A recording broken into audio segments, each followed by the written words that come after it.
It's July 24th, and welcome to episode 92 of the Driving Forward podcast. Whether you're joining us live or listening on one of our 18 platforms, including Reese Across America Radio, where we broadcast every Tuesday evening from 7 to 8 p.m. Central Time, we appreciate your support. GLCS will be at the Minnesota Trucking Association annual conference next week, July 29th through the 31st at the beautiful Arrowwood Resort in Alexandria, Minnesota. We are happy to sponsor the breakout session on Wednesday afternoon at 2:45 p.m. Topics include office technology, mitigating fraud, choosing maintenance software, paid family medical leave, which is actually a fairly big topic here in Minnesota, and much, much more.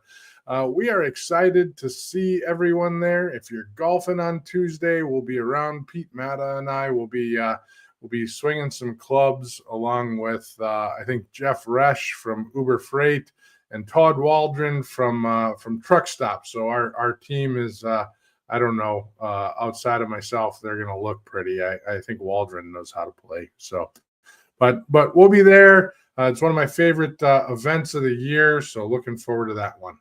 Outside of that, here's our list for events the GLCS will be at for the remainder of the year. We're excited about the McLeod User Conference. We have a wonderful event that I'll talk about here in a minute. For freight movement, we'll be at the ATA Management Conference as well, NMFTA Cybersecurity Conference. We're working out other details with that team there. BCS as usual, this time in Orlando, Florida.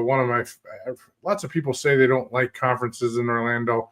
It's my favorite place for a conference. Of course, I'm from Minnesota. That's in October. It's a good time for me.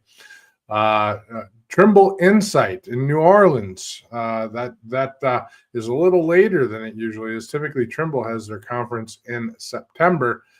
This time November. So Reese Across America too. Reese Across America, December 13th. Just calling that one out. We're going to start running some advertisements for Reese Across America here sooner than later. Last year, I think we started running them more in November. Just to promote the whole event and what it means to us. So we're going to be picking that one up early. August 21st, there's a freight movement event taking place in Atlanta. Really, we're going to take over Atlanta. We're partnered, of course, with Broker Carrier Summit on the Big Road Tour. Multi-fuel or multi-service fuel card, Upwell and Transfix are partnering with us to bring this one home. We're locked in at New Realm Brewing Company from 6 to 9 p.m. The event is posted on Eventbrite. We're actually not going to run an event sign up on LinkedIn this time. It's a little confusing for everybody. It's just going to be on Eventbrite, but we are going to advertise it on LinkedIn with the Eventbrite sign up. We'll drop the link in the comments for everyone. We hope to see you there. September 21st, Freight Movement will also be at the Gaylord Rockies for the McLeod Conference. That's on Sunday, September 21st from 8 to 11 p.m. following the open session of the McLeod Conference. We'll have some golf simulators open, looking to wind down the first day of the event with who's who of the industry. Attendance is limited for this one, so be sure to sign up. We can only accommodate about 100 people at 8 p.m. We'll likely cycle people through, but definitely sign up because I expect to have to turn people away, or we expect to have to turn people away, and that's always rough. We've had a number of events that we've had to do that in the past. If you remember, and we're at our Manifest event, we actually turned several hundred people away at that one, even though we had several hundred people at it. So while I think we're on to our guest here at this point. So while half the industry is still reading tea leaves and pretending they've got answers, This guy's already mapped the storm, adjusted the sails, and charted the next course. Kyle Kottke doesn't just react to the market. He orchestrates his move like a freight grandmaster, 3 steps ahead while everyone else is stuck in neutral. As general manager of Kottke Trucking, he's led through chaos with calm grinds through rate crashes and through every cycle with one unshakable mantra: figure it out, keep moving, and don't flinch. This isn't some recycled hot take. This is freight intelligence from a guy who's built for it, built from it. So if you're ready to hear what's really going on in the trenches and what's coming next, listen or watch. This man from Buffalo Lake just stepped back in the ring. He's been here before. He's back to the show. The navigator, the freight strategist, and certified beast behind the wheel of one of America's most respected carriers, Kyle Kottke. Welcome back to Driving Forward. Thanks, the mayor. I think you were pretty kind in the intro there. I hope I live up to that. Oh, you will. You always do. So you're always a good one to talk to, and we did the Kyle Kottke story over a year ago on here. So we probably should have had you on before. We were just talking about this, and it's great. The market is what it is. It's been a wild and crazy since you were on, it's probably been 15 months. But I enjoyed our last conversation, and this should be a good discussion. There's a lot to talk about, and just so our viewers know, there's a few text messages that were exchanged, but Kyle and I kind of left this one open almost entirely. So I'm actually excited to see where this goes. So I was doing well until you did the intro. Now I'm not so sure. Well, I didn't want to go down the sailing route too far. Okay. Maybe I was on the Lance Healy too much there or something. I don't know. So, but I think you and I are both on the lines of we want powered boats, not sailing boats. I mean, I like to throttle down and go. So Absolutely. Well, it is what it is. So how have you been? I mean, how's life? My answer to everybody is life is good and business pretty much stinks. But the reality is we are maneuvering through that. I mean, we get teased. It feels a couple times like we're ready to go, and then it doesn't happen. So, right. The reality is I just walked out of my quarterly meeting. I tell them, hey, the status quo is not going to be the status quo. Something changes. We know that. We're preparing to, wherever that wind blows our boat, to your analogy, we want to be ready to take advantage of that. And I think we're doing pretty well with that in mind. I think that lots of companies are holding their own. Those that didn't prepare have depleted their war chest and are now very much so struggling, clawing their way out. They're reaching into coffers they never wanted to reach into. The trade terms are extended on the equipment to a point where this is now going to start getting very expensive from a maintenance perspective. I think we see that in that ATRI study where things are getting a little bit more expensive on the maintenance side, and the trade terms are extending, not getting shorter. We're hearing that too from our OEMs. So I'm guilty. I'm guilty. Oh, who isn't? I mean, why wouldn't you? So yep. You're at a funny crossroads, and you got all kinds of cross winds that are blowing. I mean, we're going back to sailing.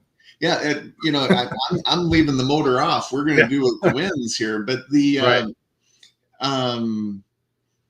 It's all about you got a unique movement in the logistics world that's pushing all the 1099s, agents, all of that's going on.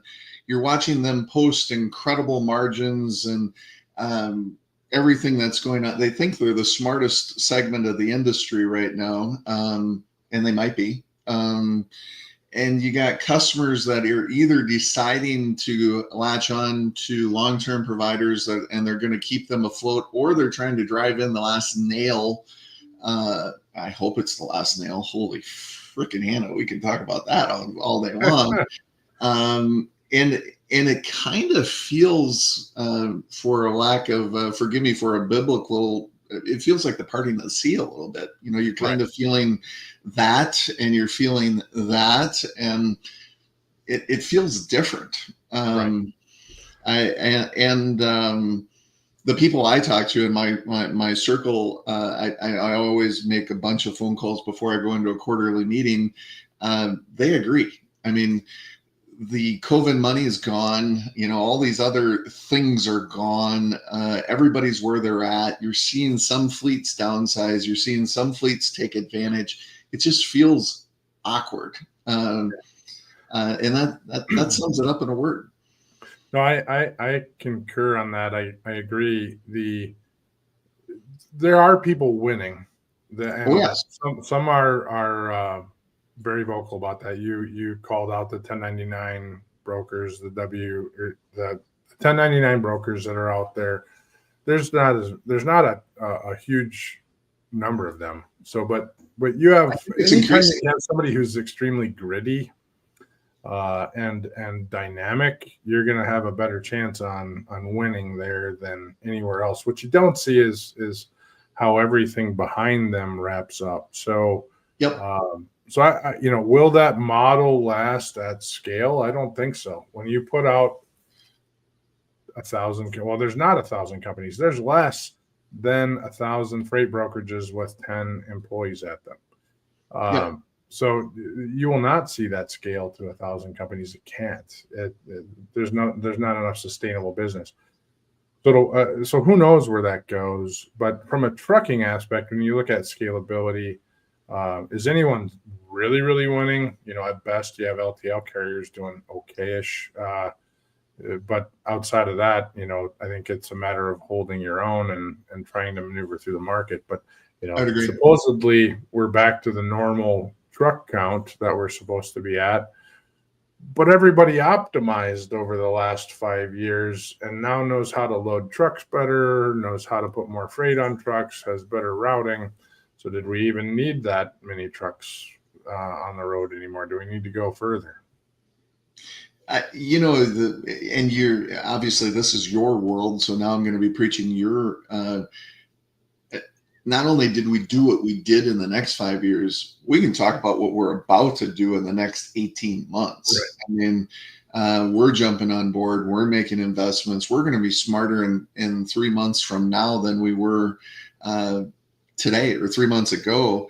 I'm with that. I mean,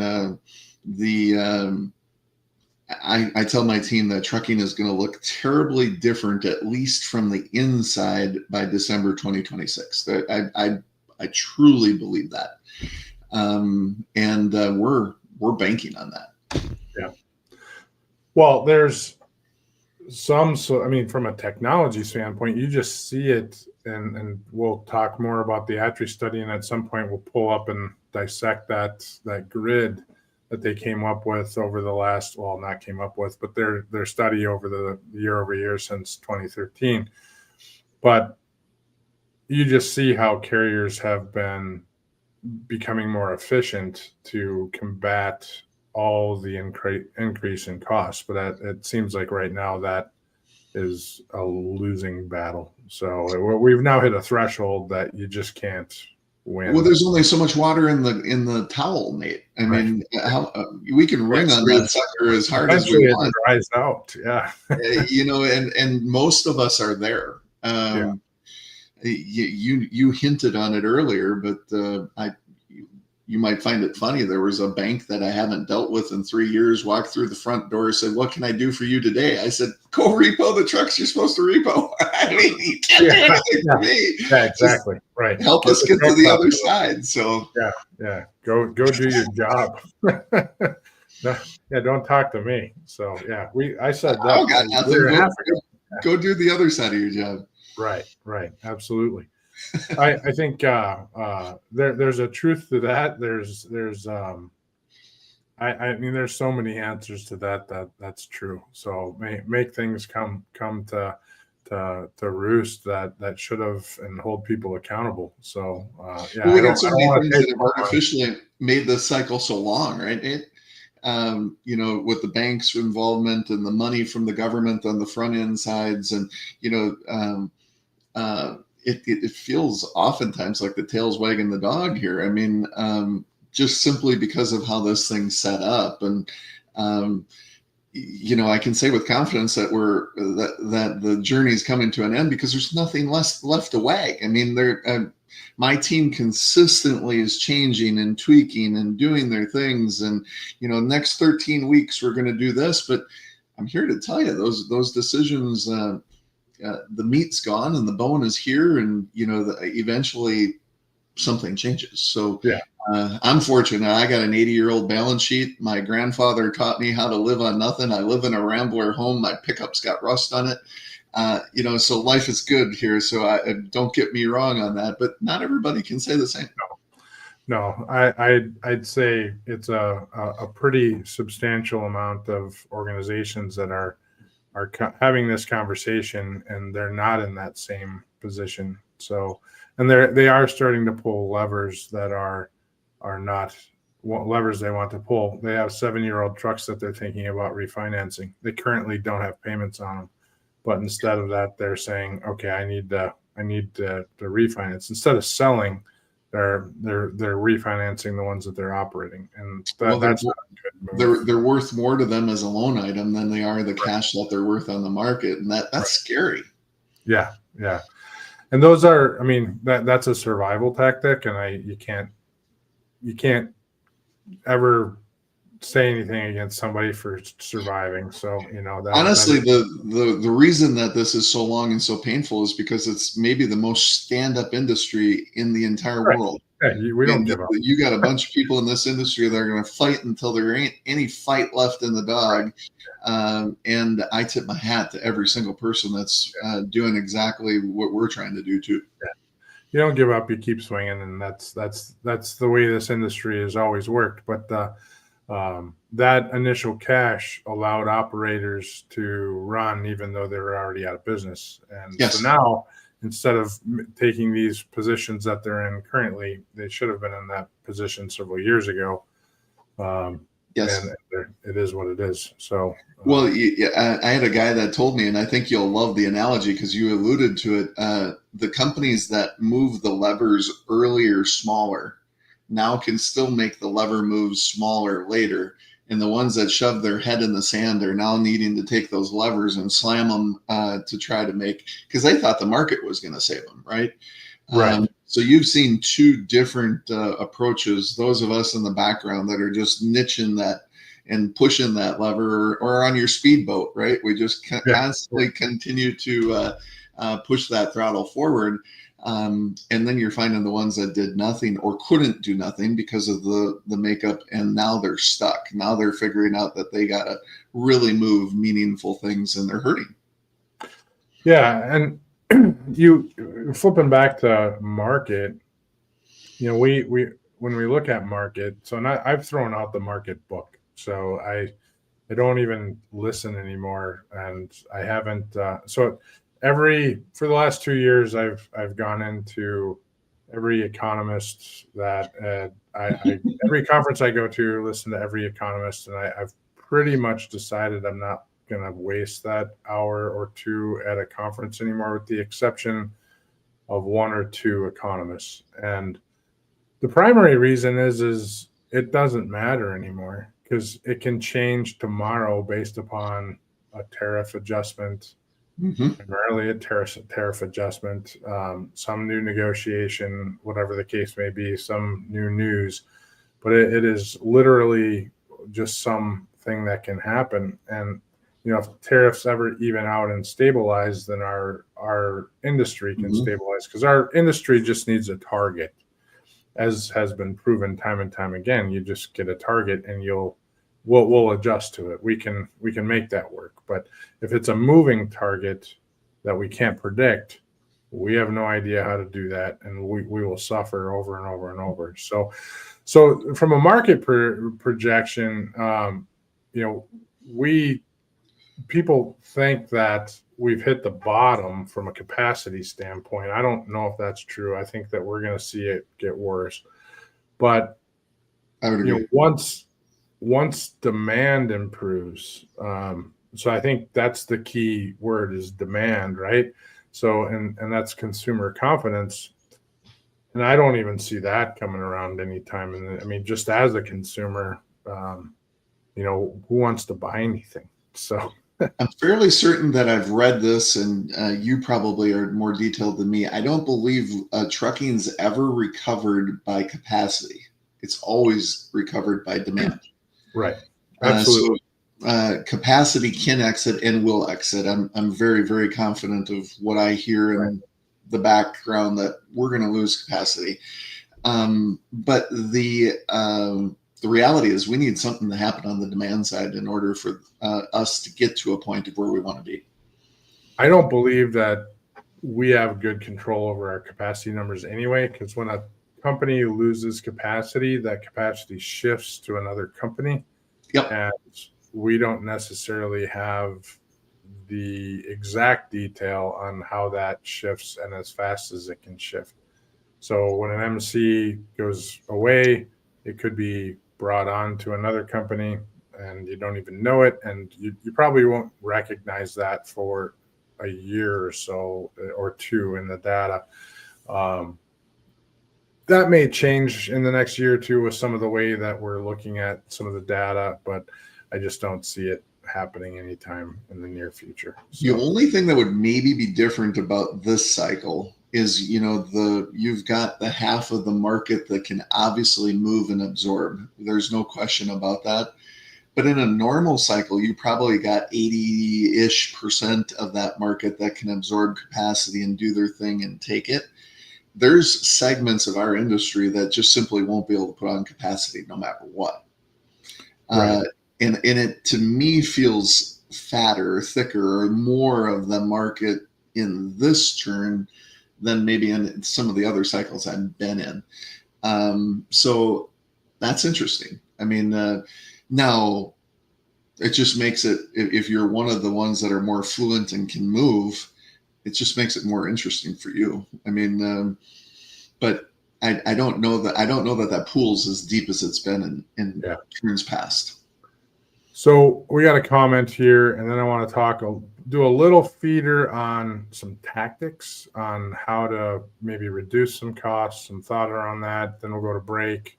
We'll talk a little bit more about that, maybe get into the ATRI study, we'll see where the rest of the thing goes. But so Scott Peters, nice dog, Scott.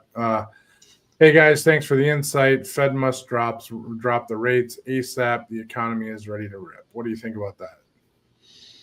Well, there's enough debt in trucking that a rate drop is probably meaningful. I mean, I'd be foolish to say that it's not. I don't know that the retail economy is as good as Scott's making that sound. Right. Yes, there are segments. You got the technology pieces. I feel what he's saying closer to what I do in the industry. I don't think that that's accurate.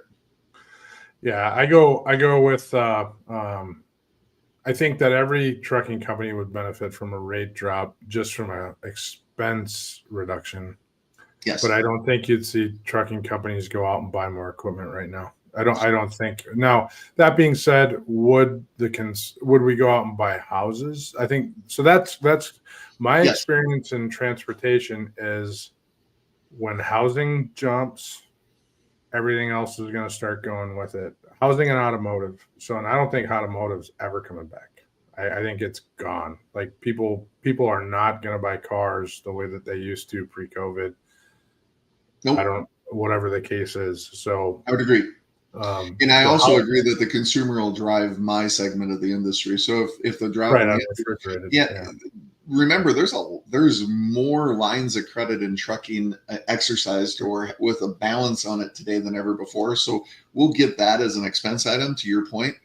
And then Will a 4% mortgage over an 8% mortgage move the needle on the consumer side? Probably. Yeah. Yeah. But we're Another not going to comment. get 4 points back. Well, I any points down, I think we would be happy with. So Sheree, good to hear from you, Sheree. Haven't talked to you in a long time. Amazon has a great operation model where they use technology instead of dispatchers and other staff. They reduce the cost of paperwork and more. It's a model that should be looked at. And everybody is. Yeah, I think everybody is. Huge, at least in some scalable portion. If you have more than 5 dispatchers looking at the amount of labor hours we're putting into a mile driven today is the lowest ever in my time. Yeah, absolutely. And back office is at one time you thought back office, there's no way we can make this more efficient, and it's actually getting more efficient. Continues to get, and we just made more for the next 13 weeks to go achieve just today. Right. Yeah. It's we have some partners that we're getting even closer to that which I should chat with you about. You and I haven't talked about them, but there's some amazing stuff that's out there that just I agree. And even front office, some of the new stuff that's out there that to Sheree's point, there's some tech that's just awesome. So Scott follows up. Housing is waiting. 7 million need to get built. There is no question the inventory of housing is an issue. Yeah. So,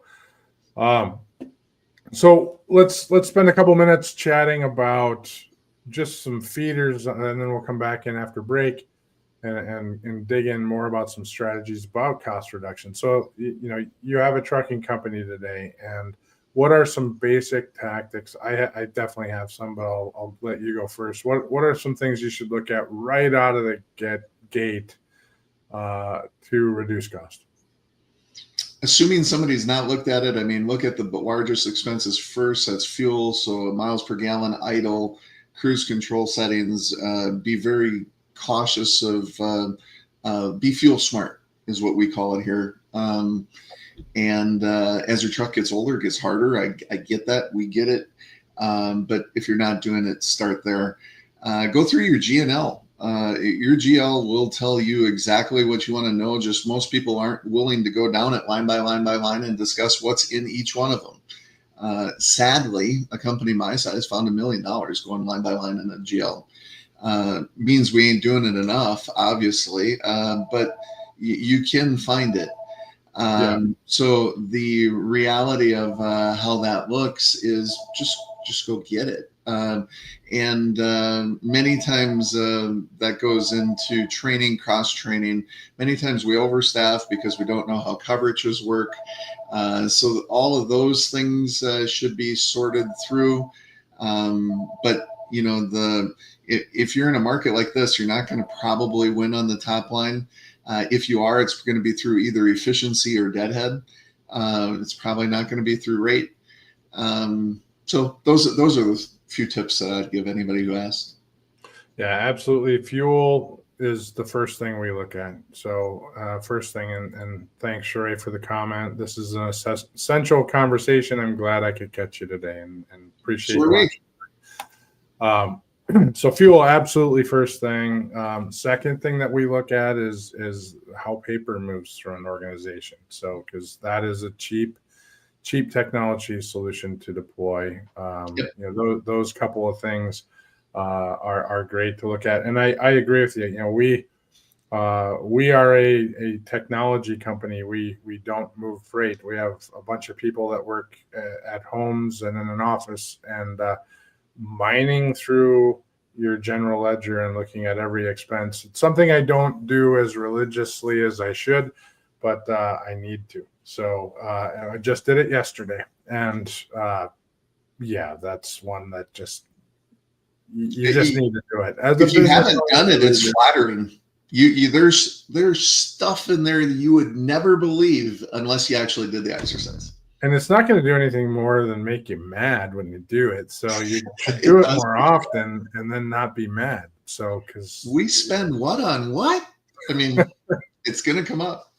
Yeah. And then the junk that you're paying for that you aren't even using too. So that's you tried something out, you forgot to forgot to cancel the service, whatever. It could be $100. It could be $1,000. You don't know. So honestly, if you don't want to go through your GL line by line, which many people maybe aren't like you and I willing to read it, here's what you do. For 30 days, turn everything that comes through accounts payable to approval only. Sure. Yeah. You'll find it that way. Right. Yep. No, that's a way, or just shut almost everything off that isn't major. So, and see what everybody screams about. So, yep, and they will. if it's not obvious, like a major vendor, then shut it off and see what happens. So, yep. All right. Well, we're going to take a quick break. We'll be back in about a minute. Just a quick message from Freight Movement and GLCS, and we'll be back. We'll come back with we'll chat about some news. And then we'll pick up more about, I think we'll mine into ATRI and then talk about more strategy about how to navigate this crappy economy that we're in. If your fleet's downtime looks like chaos, you're missing out on GLCS. In the fast-paced world of trucking and logistics, time is everything. Meet GLCS, your expert partner in managed IT services. We integrate seamlessly with your team, bringing seasoned IT professionals with deep transportation and logistics expertise. Imagine your software updates running smoothly, complex issues resolved quickly, and operations humming with efficiency. GLCS has your back. Our support doesn't just fix problems, it prevents them. With our industry connections and proactive approach, we keep your trucks rolling and your brokers working.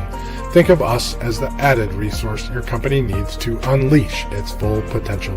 Visit glcs.net today and keep your business driving forward. GLCS, where efficiency meets expertise.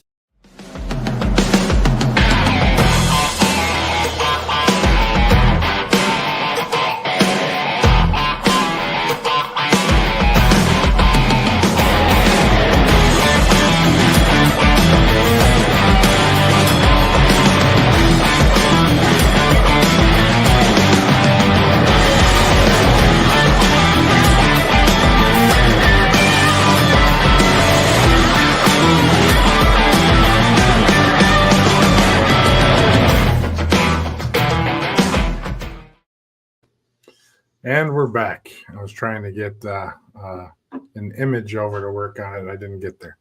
I think we got a few more comments, so we'll start out with those. We've got Nick Hovde.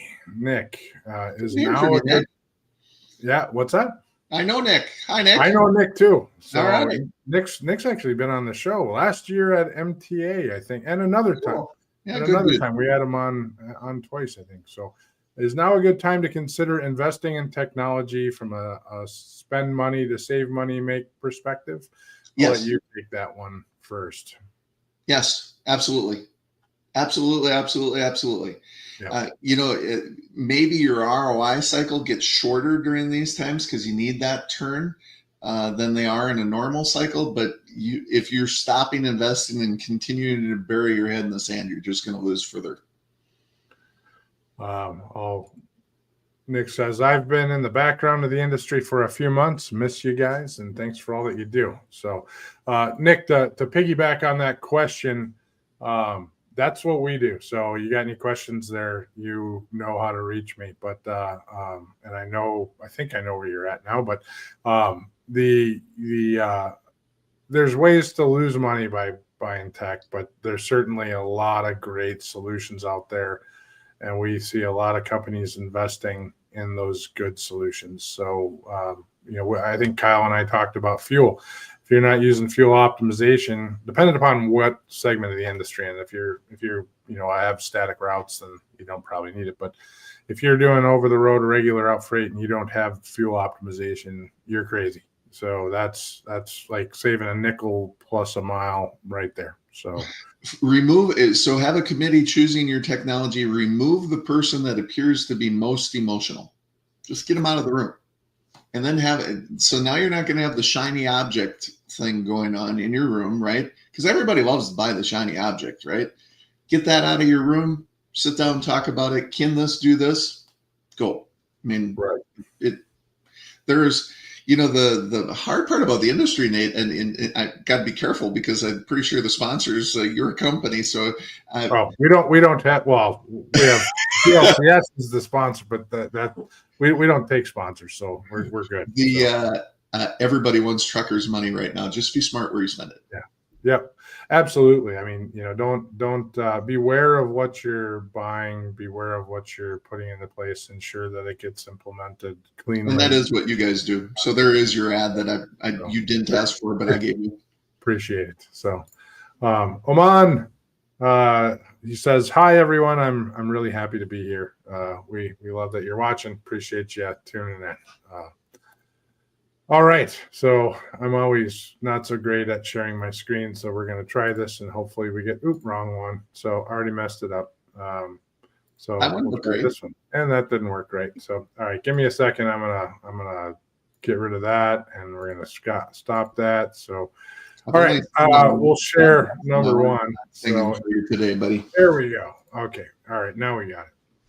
All right, first news story: 130 truckers and mechanics to be laid off in Arizona after failed Teamsters negotiations with Kroger. So the interesting thing with this one, and that's not that big of a, I mean, it's 130 people that are switching, but it's actually, so the interesting thing on this story is that if you drill down into it, which you can't really see, but Knight Swift ended up taking over this account for Kroger. Ruan loses it. Yep. Ruan had it, and Knight Swift is taking it over. And if you drill into the article further, the Teamsters are actually going to picket Kroger because they switched to Knight Swift.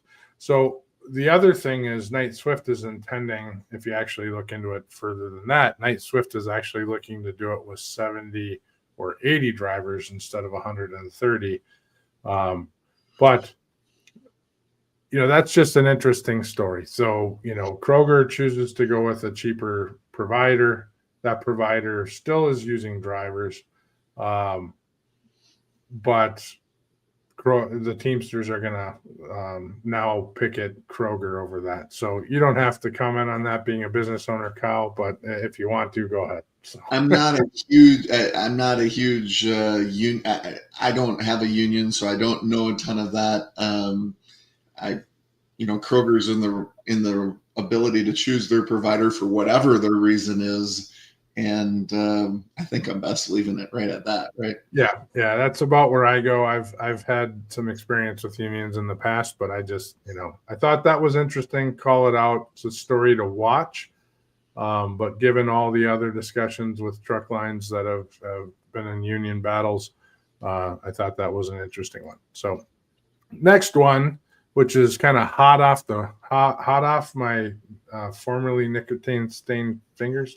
No, I don't smoke, but just pull out the rush thing. So anyway, FMCSA officially withdraws speed limiter rule for heavy trucks. So this is where they were going to be requiring heavy duty trucks to install speed limiter devices that would govern trucks at various speeds, dependent upon whatever they determined.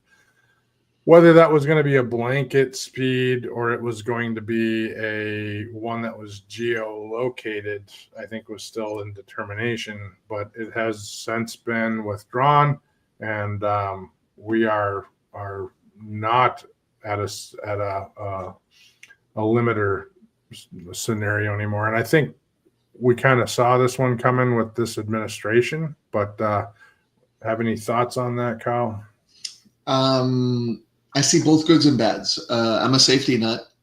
Yeah. There's definitely a safety side of me that says that limiters remove certain risks associated with high speeds. I'm also very sensitive to my drivers and their concerns about all trucks going the exact same speed and what that means and what that does. So I'm in the middle. I absolutely, every time my gut turns, every time I see an accident on these newses, whether it be fatalities and things. So, speed kills. it affects a lot of our independent contractors, probably more than our fleet operators, and good for them, because I assume they were the most loudest against it.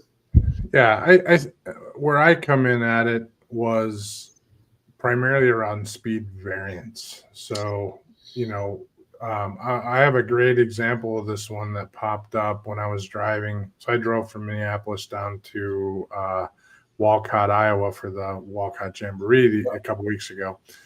And a truck was moving at 62 miles an hour. And it had the road plugged up in a bad way. I think there was two trucks that were probably trying to pass each other. One probably was governed at 62 or 63. One was governed at 63 or 64, and they were racing. And this is just, but this wouldn't have mattered based upon this law anyway, because those trucks still would have been governed that slow. So, Yep. there is an effective. So I think the idea behind this is there's a safe speed of operation, and then there's not. And trucks need to be able to move down the road safely, and if there is a substantial differential between the speed a vehicle is operating and the active speed of the highway, that's also not safe. So yeah, the world I live in, any incident that we can prevent, we should, and I feel your pain on that. I've been in that spot in both seats. So I'm truly on both sides of that fence. Right. There's no reason for me to be in a private passenger car going 75 miles an hour in a something posted even out west with a truck pulling my doors off. I mean, there's no reason for that in the society we live in today, and it happens all the time. I remember when I first started driving, I drove for Gainey, and that goes back a long way. And I was governed at 62. And I remember I was driving across Wyoming, and this was back when everybody had CBs, and that's the only way you tag. There's no cell phone. I mean, there were cell phones, but nobody had them. And I remember hearing on the CB, "Don't look, Gainey." And boom, this guy came by me so fast that it made the truck shook. I mean, he probably was doing 90. And Yep. I mean, you didn't want to look. So, I mean, but that's an example of speed variance is more dangerous than anything else. I mean, you have a rookie driver, and I was a rookie driver back then. If I did look, I might have freaked out. So that would have been a horrible accident. So we have another comment from Sheree. We are driving clustered out here because most of us are going the same speed. And I agree. And I think if everybody's going the same speed, that's probably not horrible. I think that's fine. But when you get somebody moving 70, somebody moving 62, and then two trucks moving 62 plug up the whole freeway for 20 miles as they slowly creep past each other, you have to think about what's the wise decision in passing. So I think we're better off solving when I'm not moving than when I'm moving 62 and mad that I can't go faster. Right. I mean, if you want my time on something, let's talk about not how fast we can go, but let's get my truck moving. Yes. Let's talk about. I mean, so I apologize for the fact that I'm less sympathetic than maybe you and one of your guests, but no, you don't apologize. So I get it. I get it completely. So I mean, it is what it is. So Sheree caps off with 62 to 65, makes them sleepy. 68 is a reasonable speed. So, so I think everybody, it depends on where you're at, where you're operating, who you're operating for, what kind of freight you're hauling. Nick comes in with there needs to be a right lane, left lane reform before we introduce speed limiters, German Autobahn type rules, and I'd say there's a lot bigger battles that we need to fight. So, and speaking of bigger battles, let's switch to this ATRI study here. So, now this ATRI study, I clipped in. If you look over here on the left-hand side, I clipped in 2013 and 2014 from the 2023 study. So we actually get, I think that's 12 years of run on the aggregate cost, which roughly is 130,000 trucks, something like that, in the dry van, refrigerated, and flatbed market. So truckload market. So, and I highlighted a few areas which basically shows windows, and then we can talk about some other things. You and I were kind of talking about some of this beforehand. Fuel, we kind of jumped in, but anything that I'll kind of pass the mic over to you to start this one out, though. So anything that kind of jumps out on their 2025 study here to you, though, Kyle? So my thumb scrolled to 2021 at $1.85.5 to 226 Yeah. last year at 40.5 cents a mile. That pretty much tells the state of trucking right there. Yep. That's inflation and driver wages. And, driver's wages. Not inflated driver, but yeah, zero doubt that nobody's got 40.5 cents a mile more. I mean, right. If you do, good for you. You're in a niche. Be quiet. Don't say a word. Put your head in the sand. Keep doing what you're doing. Yeah. The rest of us don't have that. We're fighting like hell to figure out where to go find it somewhere else. What's the average spot market rate these days? Oof, I think I saw $1.80 something. It's a net loss according to this by a big way. So, and I, so I'm a hybrid LTL truckload guy, so I'm higher than 226. Yeah, absolutely. So, my guess is you have a pretty tight network. So I have a very tight network. Yes. Yeah. So that you're not just going to Kingdom Come. So I assure you that I'm not hauling too much off the spot market at $1.85. Yeah, I would, especially being a Minnesota LTL truckload refrigerated guy. So there's not.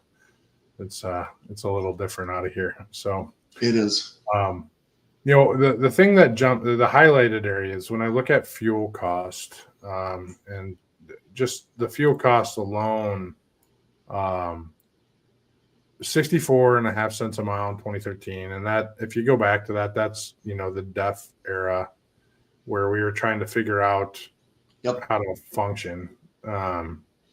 And 48 cents a mile today.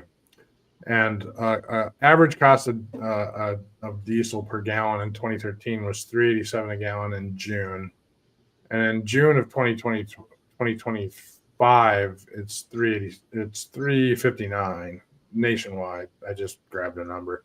That's DOE.gov. So basically, diesel's the same price as it was in 2013. For the most part, we're playing in the same field. So, it was higher last year. So that's why 2023 was, 70 cents higher. I find it interesting how static it is if you move about 3 years out of there. If you move, I wish if you actually took a generic surcharge and just run it out of here, I bet you it will show the DEF impact, and that's it. And then it would be flat. So look at the next line. I see you highlighted it. This one makes me puke. That's what, 2.5, almost 2.5 times, right? Yeah. Closer to 3. I mean, it's 45 cents, 48 cents would be. So yeah, it's 2.5. You're right. 2.5 times. The accountant times. Yeah. So that's why they're extending their cycles. They have to. Yeah. Well, you look at any of these and you go, how do you win by efficiency? Repairs and maintenance, you can win by efficiency.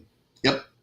But truck and trailer payments, you can't do anything by efficiency. The only thing you can do is extend your cycles, but that doesn't actually impact the payment. So this payment is actually just whatever your payments are. If you go to zero, you're not tracking your payments. So that's zero. Yep. You're not actually taking an average payment per truck that you're operating. This is just, and that guy's got higher repair and maintenance. I mean, there's right. just no question. Well, that's actually the weird thing I think on this study, though, is this is your average truck and trailer payment. But if your payment is zero, I don't think they're capturing it. True. Oh, I understand. So, So but it's your not repair and depreciation. maintenance is being captured by the zero. So, Yep. which is probably why we see repairs and, well, number one, inflation. Number two, the extended trade cycle towards 2022, 2023, and 2024. But I think you also get some efficiencies there that are coming in and saving people too, even though it's gone up. What's your thoughts on maintenance? It's a nightmare. I mean, internal staff's having a hard time finding enough techs. Tech pay is going through the roof. Outside shops are booked. They're expensive. Um, Yeah. I'm moderately interested that one's only up 50%. I think we'll see some inflation as this study continues on not only repair and maintenance, but your truck insurance premiums. I mean, truck. If you look at truck insurance premiums, that's up basically 100%, or just shy of, from over the last 12 years, which I don't think anybody's surprised on. I was actually surprised it wasn't higher. So, Me too. And congratulations to Warner. That gives me hope. But for every one case yeah. that way, I think I've heard 3 the other way. So that number feels like it's going to continue to rise quickly. Cost of tires from 4.1 to 4.7 feels terribly low to me. Yeah, that was surprised to find that out. I didn't. That seemed odd to me because tires are consumable that just is what it is. So I would have thought that would have went up with the cost of rubber. And I think it has for me. So somebody's doing something better for me. And then So it just is something that's efficiency. A lot of people have instituted, even small fleets have instituted tire measurements and efficiency programs, and yep. They're managing things differently. So I do expect something out of that, but I would have expected that higher. So And then driver wages is probably what we both expected, right? yeah, absolutely. And that's that. I mean, between that and truck payments are kind of the main problems. Yep. So, maybe you'll see the driver payment finally go flat. I mean, you're starting to hear a couple rumblings of driver pay going, a few people dropping just a pinch of how they do things, at least out there in the marketplace. So you might see that go flat. But, holy Hannah, you highlighted it in 2020 at 56 cents to 80 cents. The market hasn't been forgiving enough to award that. Now, it's important for me to throw my disclaimer that I say every single time we talk about driver wages. I'm the guy that thinks a driver should make more than a pilot, and I've said that everywhere. I've said that too. So that's not where I'm going with this, other than the fact that the market hasn't bared what you showed here. Right. I mean, I said it 15 years ago that drivers should be making, back then, drivers should have been a 6-figure role. I mean, with what we asked them to do, we need the market to be able to carry that. But a company driver, obviously, owner ops have the potential of doing whatever they can do. So Prince is chiming in. If I can get my mouse back to me here, Prince is chiming in with true. So you bet. Whatever we said, right? Yeah, you're right, Prince. So, yeah, absolutely. The reality of it is, driver pay should be whatever we can afford to pay them as operators. I mean, I don't think anyone that's been in this industry for any period of time wants that to be any different. So, but there's a reality check of what the shippers will allow us to bill them. So, I think it's fairly embarrassing that if you go to some of those numbers right before COVID, just how small they were. Yeah, and how little. Well, I mean, you go back. So I started in the industry in 1990. Well, I started driving in 97. So I was in the industry a little bit before that. And I was making 28 cents. Maybe I started at 25 cents a mile, and then I was at 28 cents a mile. And shortly after that, I was in like mid 30s. So let's say by 2001, I was mid 30s. So I would love to see this going back that far, because if you think the previous 10 years were a 30% increase, not even. I mean, I think that it was pretty common for senior drivers to be at like 34 back then. That in the early 2000s. So there's a 10 cent swing over 12 years.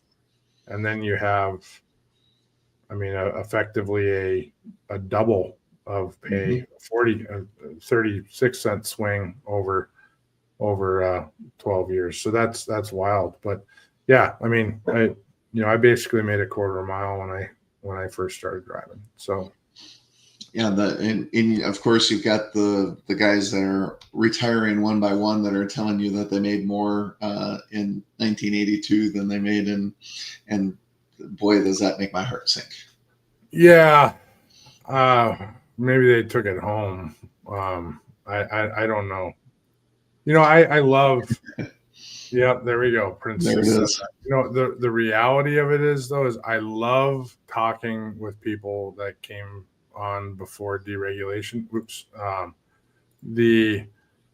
I love talking. I just talked with a gentleman who started in 1972 with C.H. Robinson and was with. I'm going to run his recording here probably next week. Then he was with Alan Lund, or is still with Alan Lund today. He started there in 1984. But the thing, maybe you made more, maybe you net. I don't know. I'm not sure. So I definitely know that my neighbor down the street of the house that I was growing up, the house that I grew up in, I mean, he had a nice house and a swimming pool, and he was a driver and owned a truck. So the house that he owned that I grew up in is not probably the same type of house that a driver probably would have today, straight up with that really big pool and nice thing. It's just not typically what you'd have anymore. So I think anyone would agree that the driver lifestyle of the 70s is not what it is today. It was more like the pilot. They were, I'd agree. And my dad made the comment when I got into the industry that I'd live to see the day that they'd invert, that a truck driver would make more than a pilot. I mentioned that to an IT guy the other day, and he says, watch what you wish for, because all that means is that all the progressive technology is going to move quicker to remove the driver from the truck. So right. I'm not taking a stance on any of that. I happen to believe that I'm going to retire from my career with a driver in the seat of the truck. And frankly, I see what's going on, and I'm not naive to it, but there's a lot of stuff to be solved. So I'm not starting that conversation 2 minutes before you kick me off. Right. And we didn't get to as much resolution as I think we wanted to. So maybe we'll have to have you back on in a couple months and go through where we're at and how the year's going. So sounds good. We'll see where we're at. But as always, I appreciate having you on. And are you going to MTA this year? I intend to find you for a free beer. Yeah, absolutely. That'll happen. So and we got a session going on. We'll be around. We have a booth. We'll do all the stuff. And I'll come find you. I know you're not golfing, but you should be. I mean, with that way that you put that ball on that green at your golf event, I think you should be golfing. So. I've golfed many times. That vendor of mine has allowed me to retire, so I've been very quiet about my golfing since. Fair enough. So fair enough.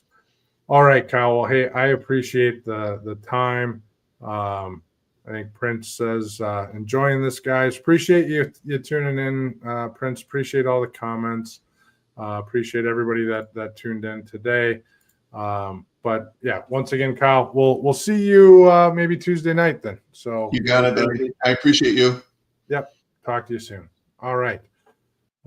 With that, we appreciate everybody chiming in today. We didn't get to all the topics that I was hoping to, but I just see Sheree saying part 2. So I think we'll get with Kyle, and I always love chatting with Kyle.